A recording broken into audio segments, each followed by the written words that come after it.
Good morning, everyone. Good morning. Good morning to all the people who are following us over the internet as well.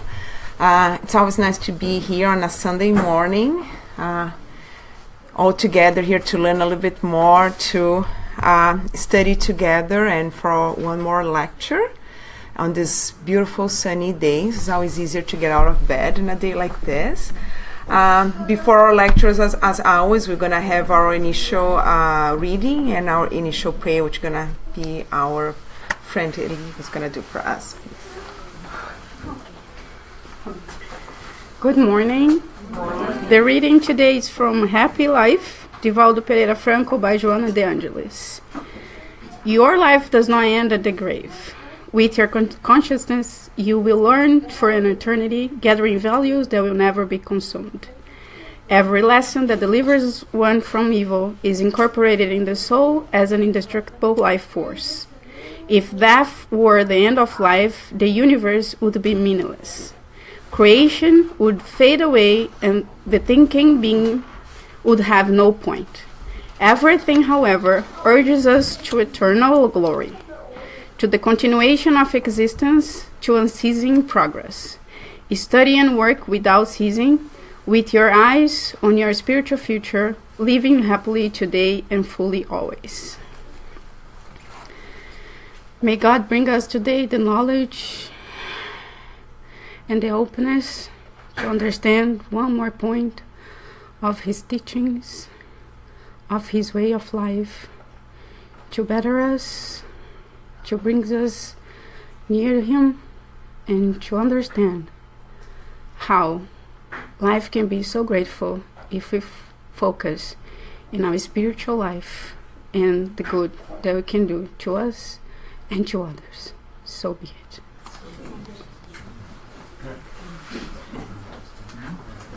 And I'll have our lecturer, Susan, please.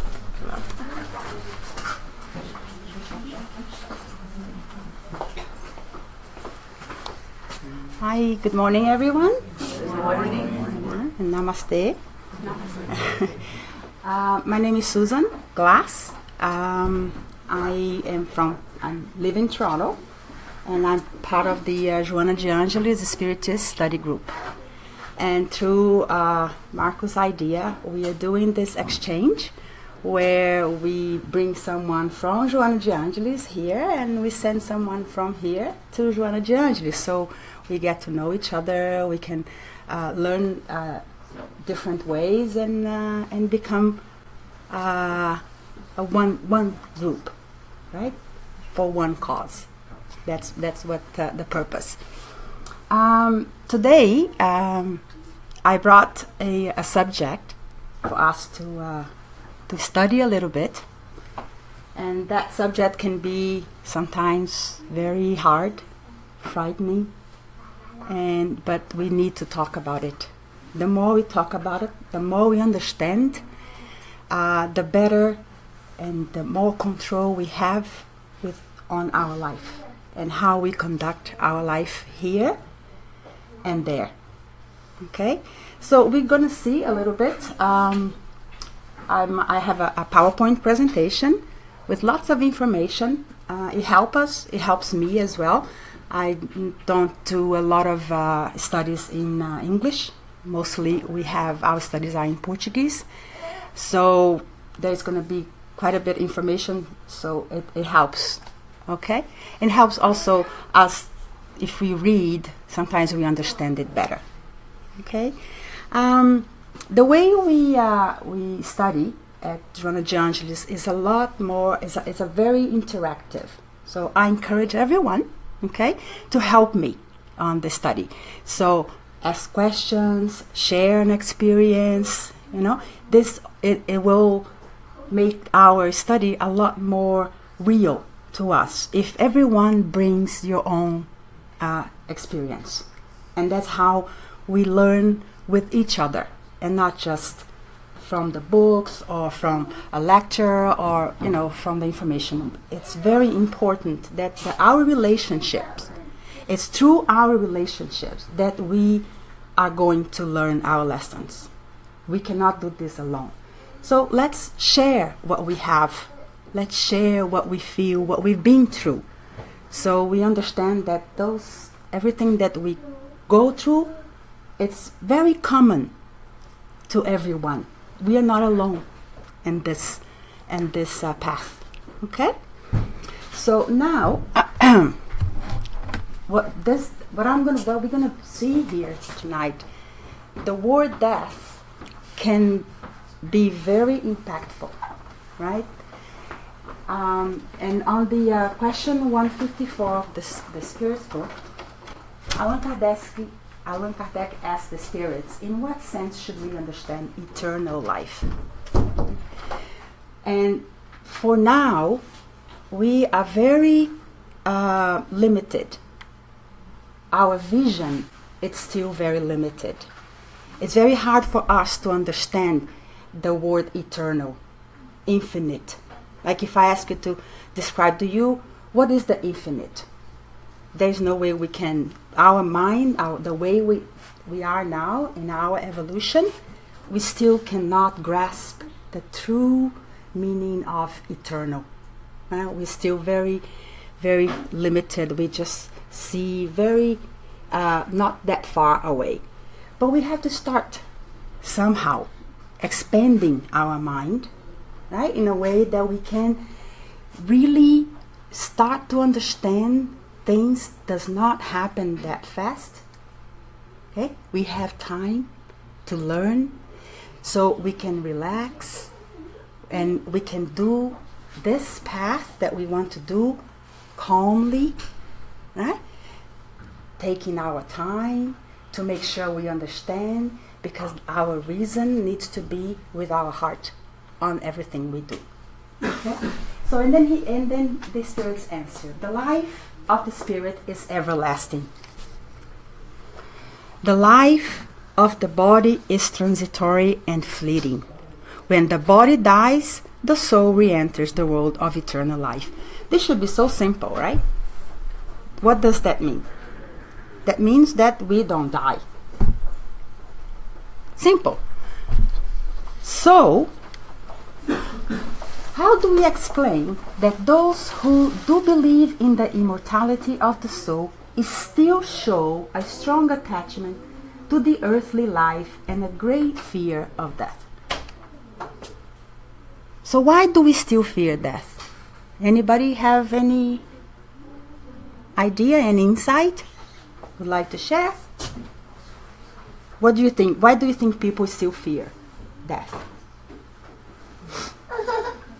They fear the unknown. They fear the pain because they think they're going to suffer pain through death. What else? They fear... Hi, Sandra. So, even don't we know of a story of Chico Xavier that was on the plane, and the plane started to shake, and he got scared, right? Even Chico Xavier was scared at one point of death. Right? It's the unknown. It's hard for us to control, to accept, right? So it's still with us. It's still there. It's part of our. It's the state of evolution that we are. We still doubt. We believe on the eternal life. We believe in the immortality of our soul. We know, we've heard, we read about life, right, at the spiritual world, and yet we fear it. So I believe that the more we talk about it, the less fear we're gonna feel. Because once we understand, and once we truly believe and internalized the teachings, this is the basic of the Spiritist. There is life after death. So if we do not understand and believe this with our heart and soul, it's going to be very hard to really get rid of this fear of dying.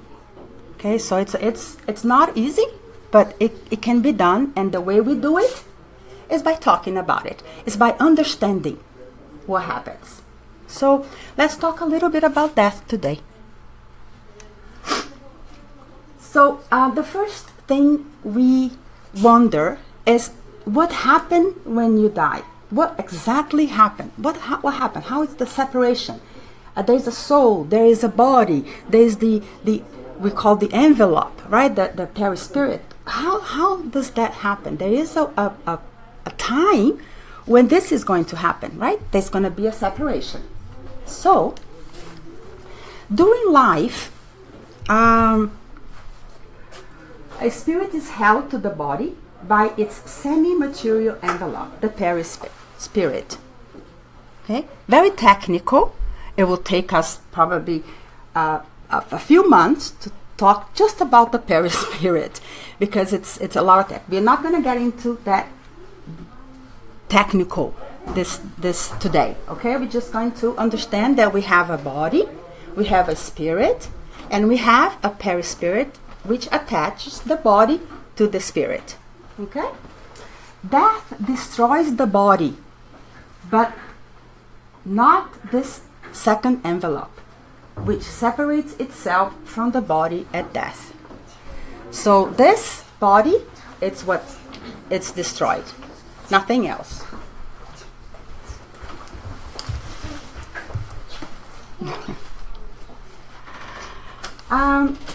Observations show us that the separation of the perispirit from the body doesn't happen abruptly at the moment of death, but gradually and with various degrees of slowness in different individuals.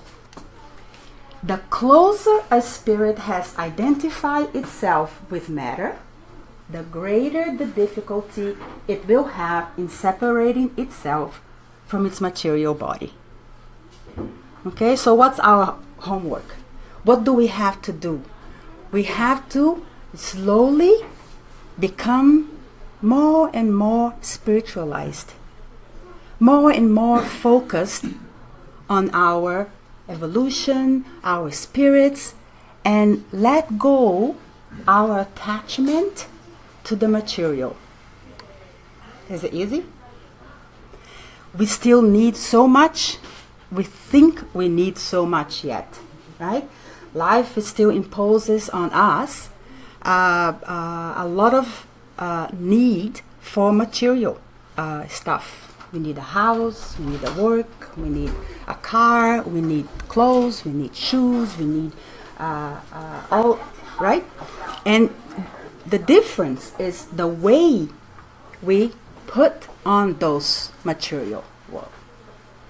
The question we have to ask ourselves is, can I be happy if I don't have that pair of shoes? Can I still be happy without it? Can I be happy if I lose my house? Right? So that means you're not, if you put your happiness, if you attach your happiness to the material stuff you have, you are slave of that, right? Because you condition your happiness on your material belongings. It's important to have them, yes, we need them to survive, but we have to get detached from it. We have to be able to still be happy if we lose them. Because it can happen, right? It can happen to any of us. So preparing ourselves and spiritualizing and putting a lot more weight on the things that really matter. Like what? Family, friends, not friendship, relationships, being here today, like a group, together. Those are the things that matters. Working on yourself, become a better person. You don't have to be the best person in the world, but you have to be better than yesterday.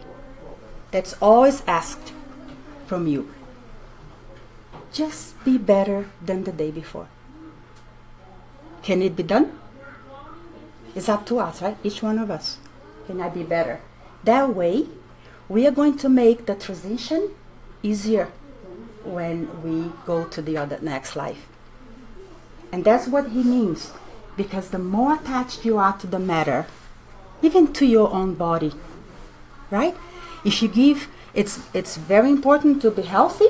Yes. Let's eat well, let's drink water, right? Let's walk, exercise. But those who are totally focused on beauty, on vanity, yeah, it's a show of attachment to the matter, right? Even you can do that with yourself as well. So let's try and just become more and more spiritualized to make this transition easier. Okay? And at that moment, have everybody awakened suddenly from a sleep, and sometimes you don't know, where was I? Where am I? Now what is real? What is not real? Is it reality? You know? Am I still dreaming? Am I awake? You know that confusion? This is what happens when we die. There is a state of confusion because you don't know exactly what's going on, right? And similar to the almost stunned state of someone who suddenly awakes from a deep sleep, the spirit, upon separation from the material body, experiences a state of confusion that obscures its perception and continues to experience an impression of matter. So that confusion, that moment of confusion, you don't know, am I dead? Am I not dead? I still feel pain, or if you were going through a painful situation, you were on an accident, depending on the way you die, you sometimes can still feel it. Feel the pain or feel the impairment, feel you are trapped or feel those feelings. It will last depending on your knowledge, depending on what we know about death. The degree and duration of this state, anywhere from a brief, insignificant moment to a period of years, depending on the spirit knowledge about the true meaning of death, its level of purification achieved thus far, and the degree to which the spirit freed itself from the grip of matter during its incarnated life. So see how important it is. We know and we've heard of some spirits that are trapped on the moment of their death for years. For years, and they revive that moment. They revive that moment over and over and over. They are trapped. They do not understand what's going on, and they keep repeating in a cycle. And that state can last many, many years if we do not prepare ourselves. Okay, so I remember there was one Brazilian soap opera. There was also a spirit soap opera. They brought a lot of information, and this lady, she was a very, very spiritual lady, working through doing all goodness and charity, and she was so sure about her survival after death. And they show on the soap opera her disincarnation. It was truly, truly beautiful, because she understood so well what was coming for her. She was prepared for it. So the way that her passage from this life to the other life happened so smoothly. And I saw that scene, and I wonder, what do I have to do to get that? I want that. I really want to die like her. Is it gonna happen? Only I know, right? Only we know. We need to ask ourselves, how do I want to die? How do I want to go to the next? It's a process. Death is a process. It's a process that happens slowly, where simple. The envelope, your perispirit, will separate from the matter. That's it. That's all it is. Nothing else. And off you go. Now, the question is, where do I go? How do I get there? Right? How do I know where to go? Before we go to that, I want to touch base with this scenario.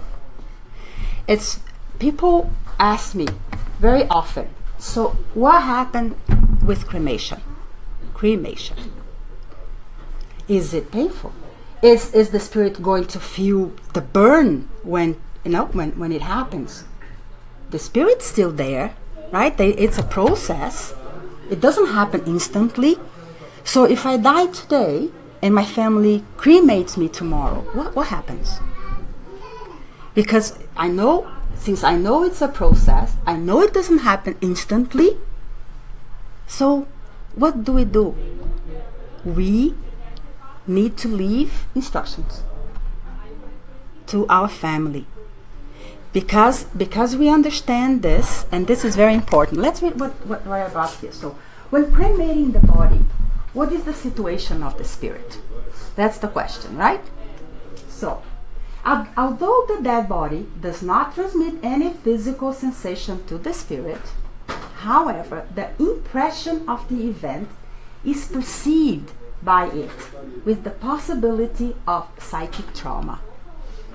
So, if we get cremated really fast, really soon, it's going to be very hard on us.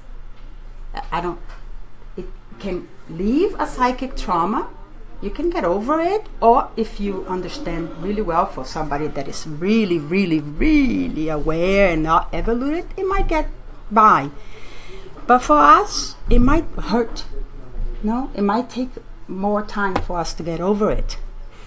So, what does the Spiritist how can I say that the spirits and what is being brought to us is that it is recommended that spiritists who wishes to opt for the crematory process extend the operation for a period of 72 hours after the outcome.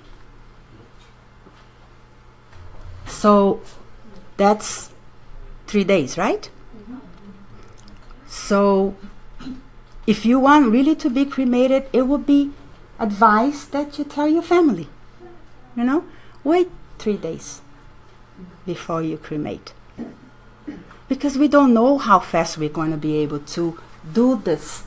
Because we don't know, it would be safer for us to do it at least 3 days later. So the process can be finished. Okay? Any question on that? All right. So, spiritual help. So now we died. We disincarnate, right? And then we open our eyes in the spiritual world. Now, what do we see? What can we expect? What's going to happen to us? Does anybody here truly believe that they are alone? No, right? At least each of us have a spiritual guide, a guard angel, if you may call. So we are not alone, and we are not going to be alone. If we were not alone while we were living, why would we be alone when we die, right? Now, are we going to see people we know? Is familiar to us? Maybe. And I say maybe because the person you maybe expect to see, I really want my mother to be there, or my father, or my grandmother, or my son, or my daughter that went before me. I really want to see my mother when I passed away. Or maybe your mother is already incarnated, right? Or your mother maybe is in a different place. Maybe she cannot make it there. Maybe she's still recuperating from her own passing. So you're going to be upset because your mother were not there. There's going to be somebody. Just accept whoever is there to help you. Embrace whoever comes to help you. So let's see here. The undoing of the fluidic bonds that tie a spirit to the material body normally takes place with the aid of benevolent, discarnated spirits who, working like technicians, help complete the process of separation, except for the cases of highly evolved spirits. Those highly evolved spirits will open their eyes and off they go. But we gonna need some help, right?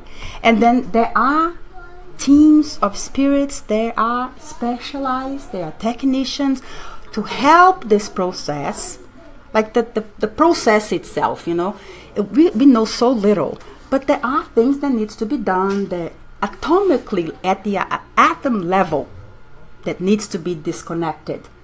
You go to an operation here, and when they cut, and then they have to suture you, so they go stitch by stitch, right, until they close or they open. There is a procedure for that. It's just the same thing. There is also a procedure for the separation, and there are technicians there to help you.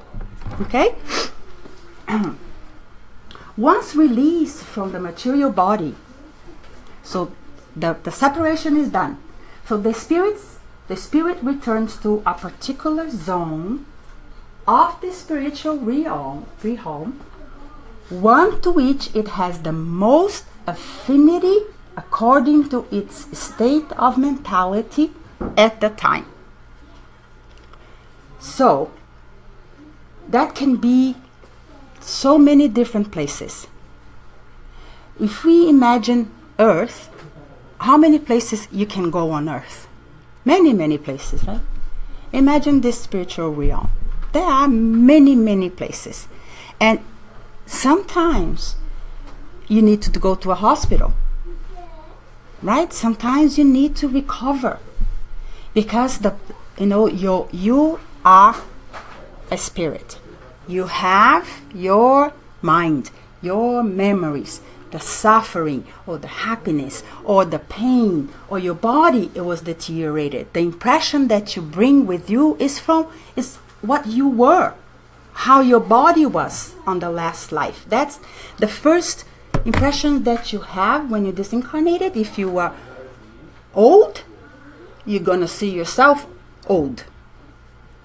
If you were sick, you're gonna feel yourself sick. It takes a time to recover, so you get conscious. You're conscious, it's fully back, and then you understand your situation. For some people, this can take many, many years. Depending on how you die, you might need to go and be hospitalized for a period of time, right? If you committed suicide, right? What happened? It's another lecture, but it's also a state of mind when you do that, and when you wake up. When you commit suicide, you think you're getting rid of your life, and then when you realize that you didn't, that everything is still there, imagine the confusion, right? Imagine the pain and the suffering that's going to happen. And you will be also surrounded by people who are in the same symphony as you are. So the better you are, the lighter you are, you'll be surrounded by people that is in the same level as you. So I worry about that a lot. So I try to do good as much as I can. And we're going to see later on how important it is to create our relationships, to invest in our relationships, to donate our time in our relationship. And that has a huge impact on our death. Huge. So work on your relationships really, really fast, because look what's going to happen. do our loved ones greet us? Oh, sorry. Where do we go and do our loved one greet us? I think I got ahead of myself a little bit, but here it is. The spirits who are deserving and who are in the required mental state, upon separation from the material body, will be met by loved ones and other friendly spirits who come to greet them and help him transition back to the spirit realm. So we're going to have friends come to us, except that some of those friends we will not recognize them right away, because they might be from a previous life. You know? So sometimes you say, oh, I want to be met by my mother. And then you ask yourself, which mother you want to be met with? Which father, which grandmother? We had many. But when we disincarnate, sometimes when you don't recognize them right away, because you don't remember, you still are in that state of confusion. So let's just embrace them, accept who is there for you, no, with gratitude, because the more help you have, the more good you've done. Okay? Those who are less deserving, or whose mind do not have an infinity with such places, excuse me, will not have such a fortunate fate, and they will encounter a state of suffering. So we have for many years the idea that when you are passing and you go to heaven, you are happy forever, right? And you die and you get rid of everything. Oh, I'm gonna die, I'm gonna be happy forever. We know it's not like that. We know that whatever we have here on earth, it's the same thing up there, except that we're going to have a much wider perception, because you get rid of some of the restraint that prevent us from seeing. See, the body, when we come here, right, prevent us from remembering everything. But when we disincarnate, according to our capability, because sometimes God is so good that they will prevent you from remembering things that might hurt you, that might be an impediment for you to recover and then slowly remember. Okay? It's again a process. Nothing happens like that, not instantly. So here is where I was talking about the importance of our relationships here and now. And to me, out of this, all the slides, all we talk about, this is the most important thing for us right now. We shouldn't be worrying ourselves too much with death, right? It's inevitable. It's going to happen to all of us, but we shouldn't be concentrated and focusing on death itself. Death is not what we should be worried about. Death is not what we should fear. Not at all. What we need to worry about is what we are doing right now, which will reflect later on when we die. But this is, to me, is the most important slide of this presentation. And you understand why. It must be mentioned here that family, friends, and loved ones of a dying person can have a significant impact on that spirit's transition to the spirit realm.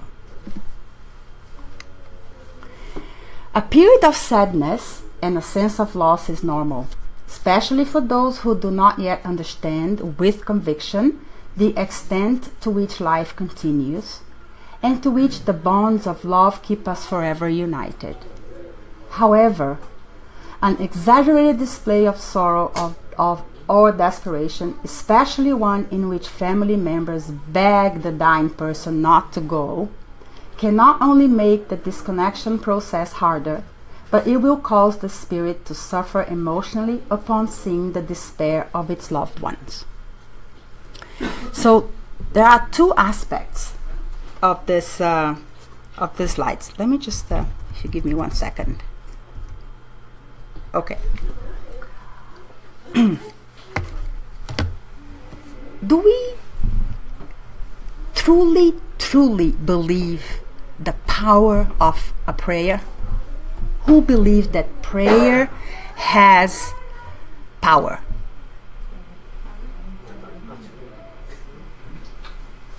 Right? So, do we pray for our dead people? The ones we remember? The ones we love? Right? Usually you pray for people you remember, people you love. So, the more prayer you get, the more energy, the more fluid, the more love the spirits will have, the more resources they will have to help you. So people who are very isolated, that does not make friends, that does not invest on their family, does not make themselves memorable. People have to remember me. If I die and people do not remember me, I'm alone. Who's going to pray for me? And the prayer, when we pray, we are actually, in fact, giving a passe. You agree? That the prayer serves as healing. You're sending love, you're sending energy that is needed for healing. Okay?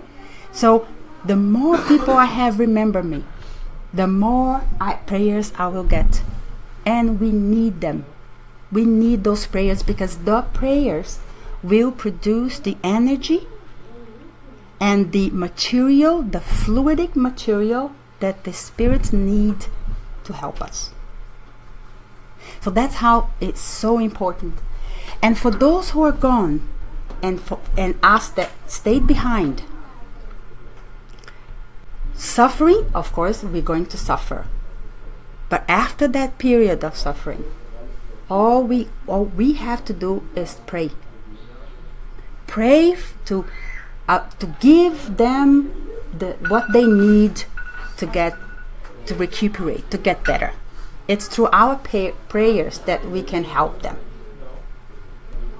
You understand? So if we believe that, we need to work out on what the legacy we will left behind to pray for us when we go. When you go home today, as a homework, try and make a list of people you think it's going to pray for you when you die.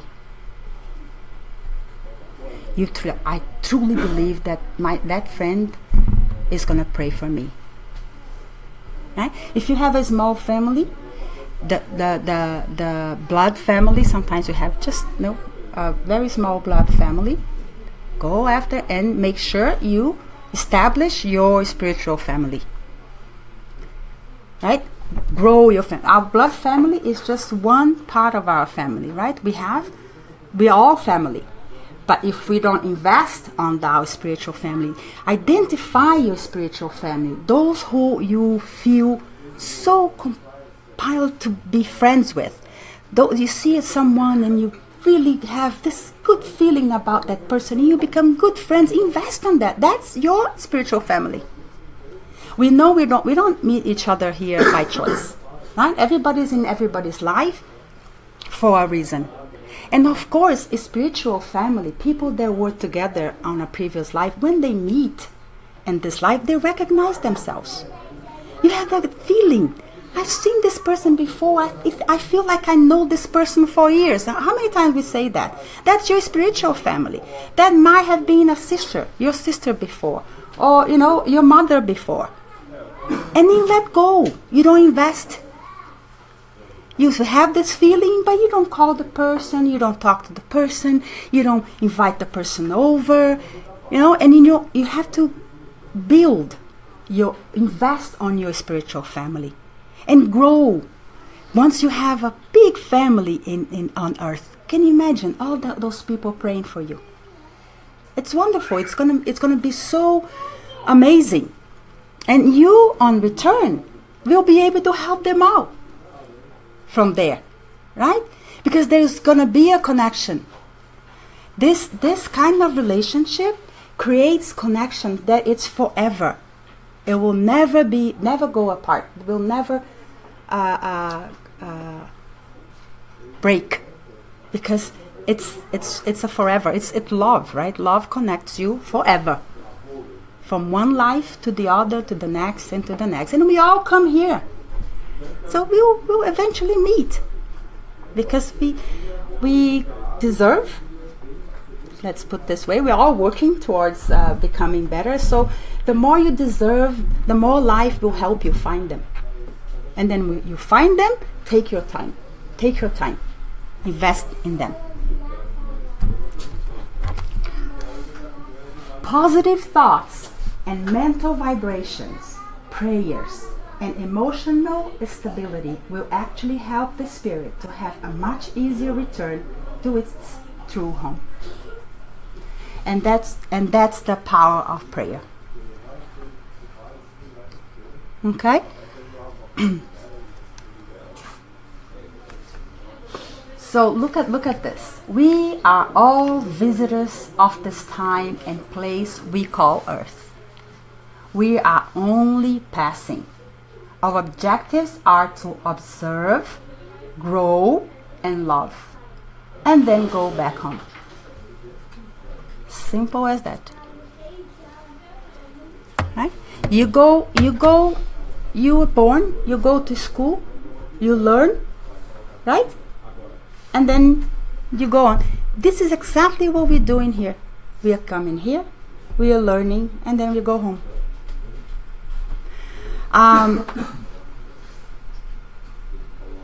I've read, don't know where. I'm not good with this book's chapter, this book at this chapter, this page. Some people go right on to the page. But they say that being born, it's much harder than passing. Especially because it takes much longer. Yeah? For us to be completely incarnated, it takes about 7 years. And to become ready, to get your spirit ready to be born, it's also a big process. Yeah? So we should maybe fear being born than die, right?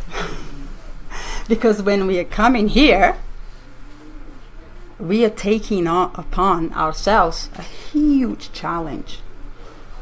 Huge. So there's a lot of responsibility, because we learn there and we come here to practice, to see if we really learn.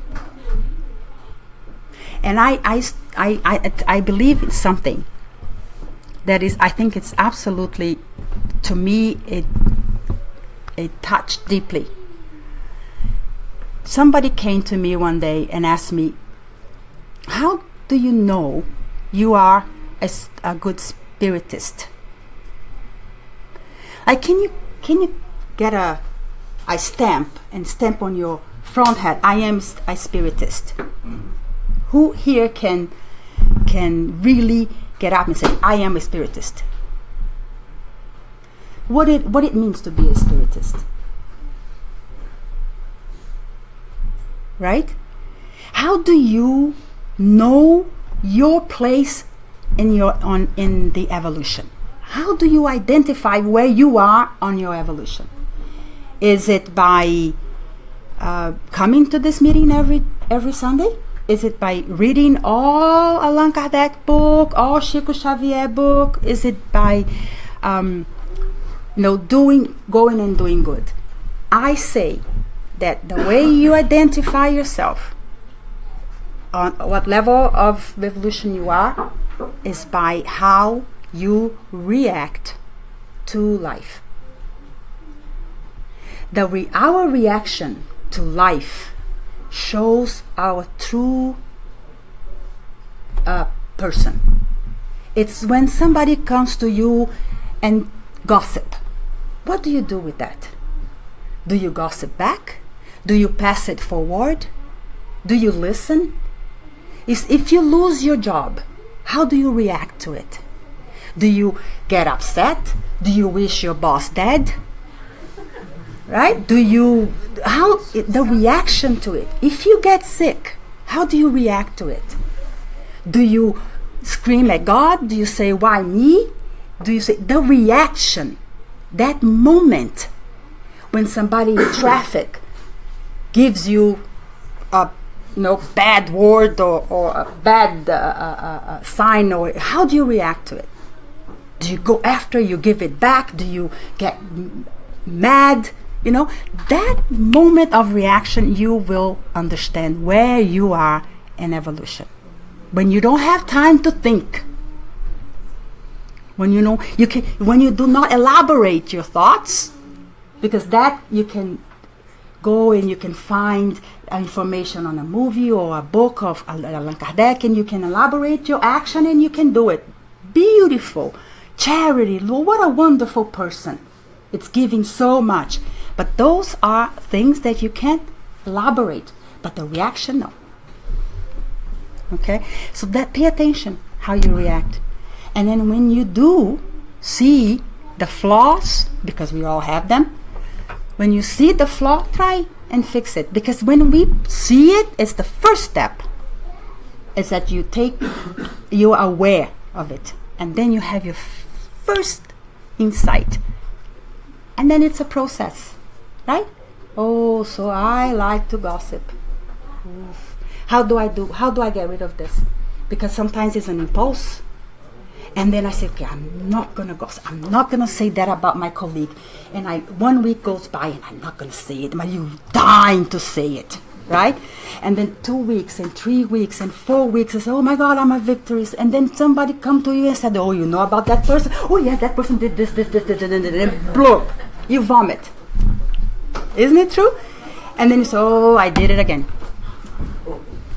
And then you try. Maybe you get longer instead of 2 months. It took 2 months. You was able to hold your gossip for 2 months. Maybe next time you do it for 3 months. And 4 months. And then before you realize it, it doesn't take any effort. You just let it go. It's all a habit. I'm not sure if I have time. How am I going on time? 5 minutes. 5 minutes. 5 minutes? Okay, great. So you have 2 hours. I would like to know if anybody has any question, would like to I can try and answer. Maybe you can answer the question yourself sometimes. Yeah. Anybody would like to ask something? Yeah, sure. I'm sorry because I don't know to speak English very well. Okay. But I want to ask if some spirit is not comfortable, if it can go inside another people that is alive. If I think what she's asking, if a spirit that is Not comfortable can go inside somebody that is already here. And No. if it's possible, what happened with the spirit of these people? There are the spirit that it's in the spiritual world. It's that. So she wants to know if a spirit who's not happy on It's not happy spiritual there. Okay. can go inside someone's incarnated, and if yes, what happens with the spirit of the incarnated person? Because Okay. she thinks that if 2 spirits can be inside, then what's happening with this one? No. Yeah. No, that doesn't happen. A spirit cannot go inside somebody that is alive. There is no space. There is already a spirit there. What he can do is he can talk. He can try and influence. He can try and control that person to do what he wants. Okay? He can try that.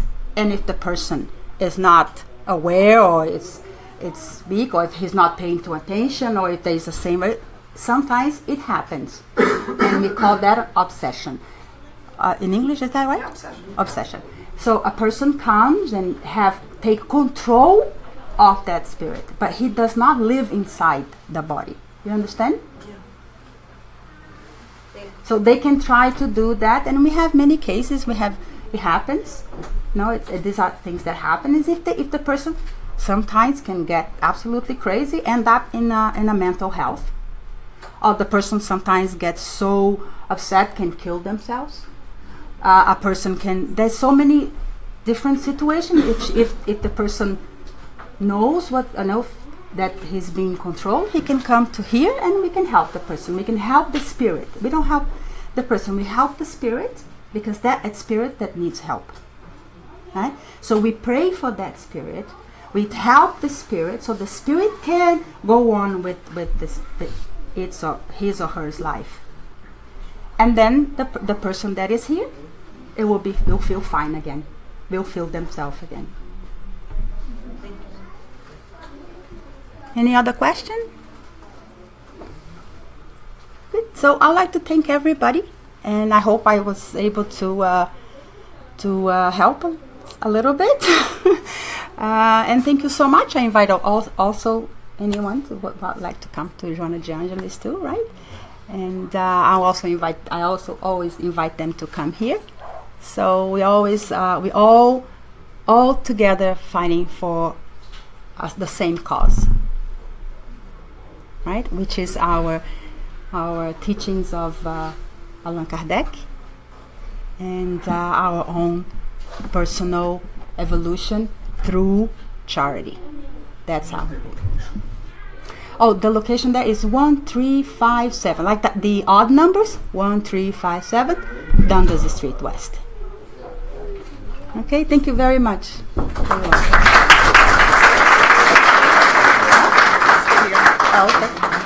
Okay. Thank you, Susan, for a great lecture. So I just want to make sure nobody has any other comments or questions. Anything from the internet, Marcos? No questions. No? So no questions from the internet? Okay. I have a comment. Yeah. I just wanted to add to what she was saying about the spirit, that we have to help the spirit, but we also have to help the person who comes, who has the problem. Sure. Because sometimes if the person is not aware, if the person is not conscious of her own problems, we will help the spirit. The spirit will go, but she's going to be calling another one. So she's going to go through the same process. So we have to help the person to know what she is doing. It's so attracting. she is attracting this kind of problems. Yeah. Just adding to that. Thank you. Thank you, Sandra. Because I think it goes a little bit what you're saying on your lecture with the exaggerated, for example, one thing that will attract is that exaggerated suffering when we lose someone. So we're talking about death today. So I don't let it go. And like I said, I don't go, and I'm here suffering, and that's what I'm doing. I'm connecting with the spirit, not letting really the spirit go, because they see our suffering and then they feel bad as well. So the same way then we are obsessing them. We're obsessing them. That's exactly what it Right? is. Yeah. Because we always think the obsessions the other way around, but we can obsess them, right? as well. So they see our suffering. So the same way that I'm here suffering, I don't want this person to go. Now they're seeing the suffering. They also don't want to go because they don't want to leave their loved ones suffering. And then they stay around, right? So that's true. We can obsess them. We can obsess to love, right? Which is also, that's another lecture. Yeah. Right? That's true. I wish we could talk about everything in 1 hour, but it's okay. we can't. Then we do a day seminar. Exactly. Any other comments or questions? So let's prepare for the passes. I'm just gonna ask everybody who's sitting in the very chairs there, as you guys can sit on the chairs here at the front. And I just want to say goodbye to everybody who's with us over the internet, and we hope to see you next week as well. Thank you.